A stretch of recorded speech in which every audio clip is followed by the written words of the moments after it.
Hello YouTube, it's Ryan here with Hobbies and Men. Once again, and today we're going to be doing another manga review. Today we're going to be looking at Vinland Saga, and specifically Vinland Saga volumes 1 through 4, or more clearly,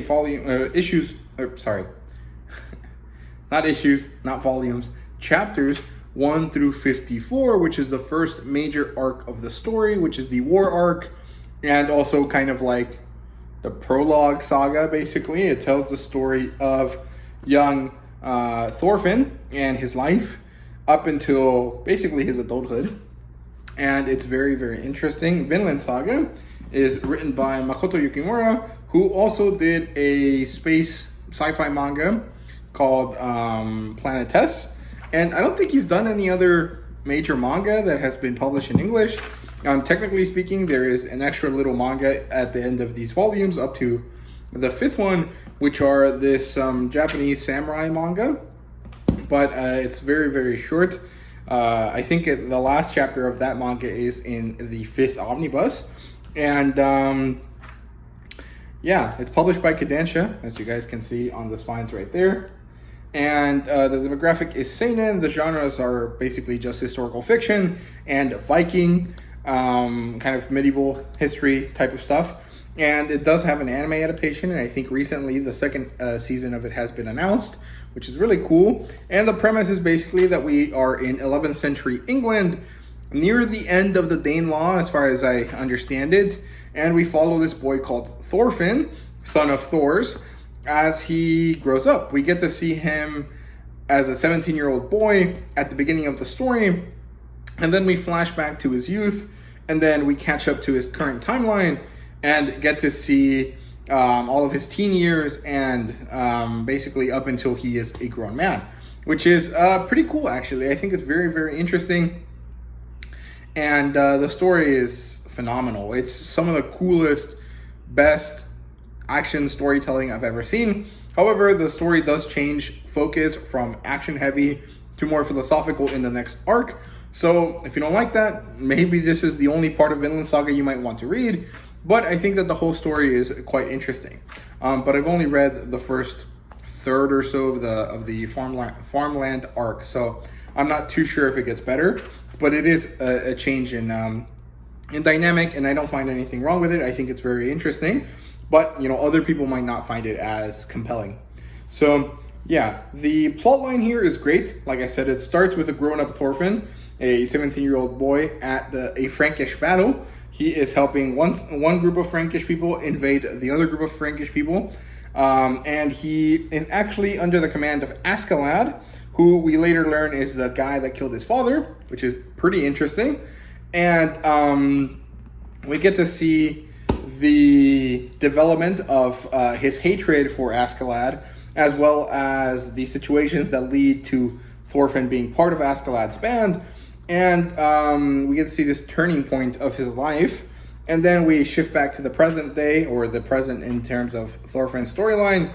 And we then see that they are now in England, which is in turmoil. The Danelaw is being threatened. The Danelaw being the kind of oppressive slash dangerous kind of like Danish occupation of a lot of territories of England. And it's being threatened because one of the King Sweyn has been attacked, or his people have been attacked, and he has to go to war against the English noblemen in order to battle them. And then something happened. One of his own men turned against him and kind of shifted the war a little bit.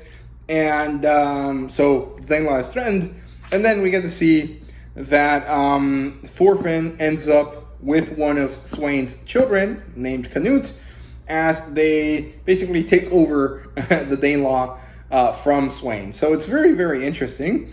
And this story ends with the death of a character. It starts with the death of a character, and it ends with the death of a character. It's kind of poetic, very George Lucas-esque in that sense. But it is very interesting, and it's very, very cool. I love this story so much.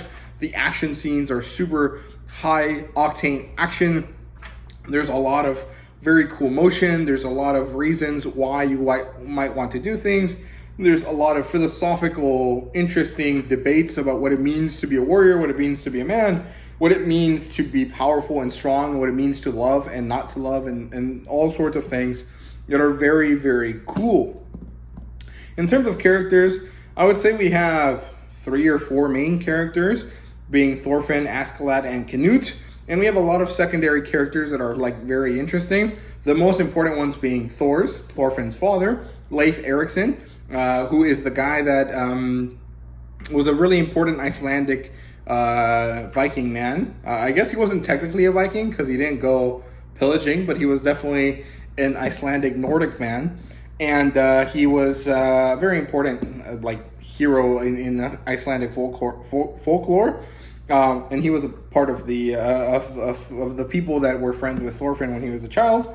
Then we have Thorkel, who is a friend of Thor's, and one of the major antagonists for the first half of the story, before he becomes kind of a member of the crew and of the group that is doing all of this stuff with Askeladd and Thorfinn. And of course, King Sweyn is a secondary character that is tied to Canute. We also have this guy called Ragnar.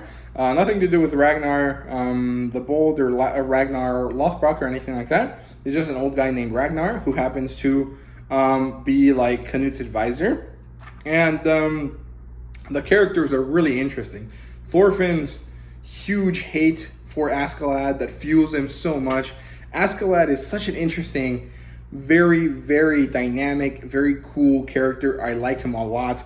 Thorkel is such a funny character. He's so weird, so enthusiastic about battle, but so fun to see. And Canute is a badass, man. Like, he starts as a very wimpy young man, but something happens to him and a switch flips and he becomes this powerful, thing, this person, this being that everyone is just like, oh my god, what the fuck is up with this guy? It's so cool, man. Canute is such a great character. I like Leif as well. I think he's a funny guy. Not much more to say about him. He's just funny. In terms of world building, it's non-fictional. There is fiction to it, but the world building is more or less realistic. There's nothing there that is fantastical. So in terms of world building, you could say that there is none, but more in terms of setting building and stuff like that, there's a lot. We get to see a lot of places in England with their older names, Jorvik instead of York. They talk about Mercia, which is, I'm pretty sure, not a name that they use in modern day things. You know, all of the places in Wales have their old names and stuff like that. And it's pretty interesting. We also get to see this picture painted for us of what it is to live in these times. And it's very interesting. There's a lot of hardship, but there's also a lot of things that we would think of as normal, right? People sitting together, people eating together, people learning together. It's very, very interesting. And I think that Makoto Yukimura does have a lot of interest in depicting the lives of these people more than just, without compromising his storytelling. So I really find that really interesting.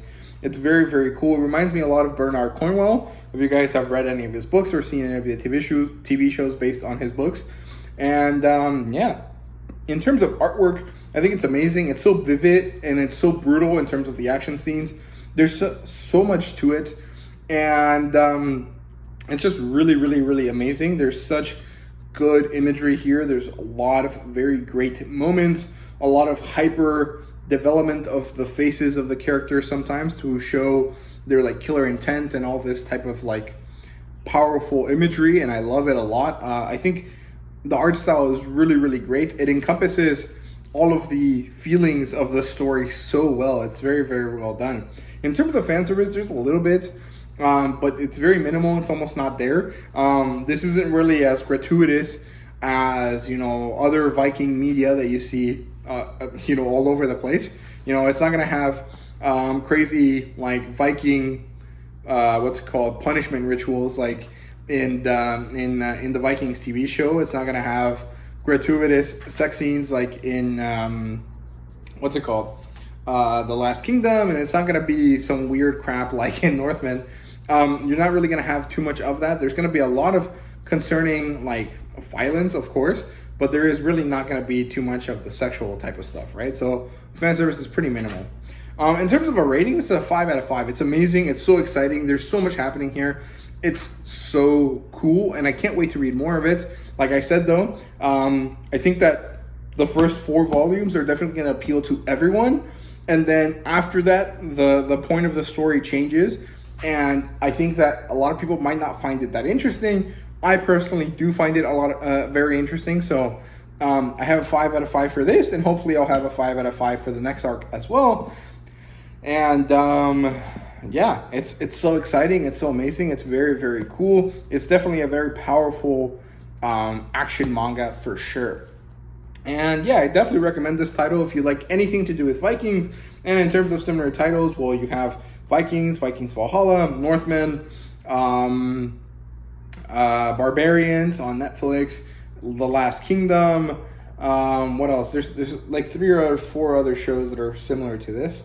You can say Game of Thrones is kind of similar as well. You know, anything that has medieval fantasy elements and anything that is Viking historical fiction is going to be pretty similar. Anything written by Bernard Cornwell is probably going to be similar as well. He's the guy that wrote The Last Kingdom. And yeah, pretty good stuff. I'm really happy with the read of this series, and I can't wait to get into more of it. And I hope you guys enjoyed the video. If you did, please leave a like, subscribe, and comment down below. Let me know your thought. And thank you guys very much for watching. I hope you guys enjoyed. See you guys later.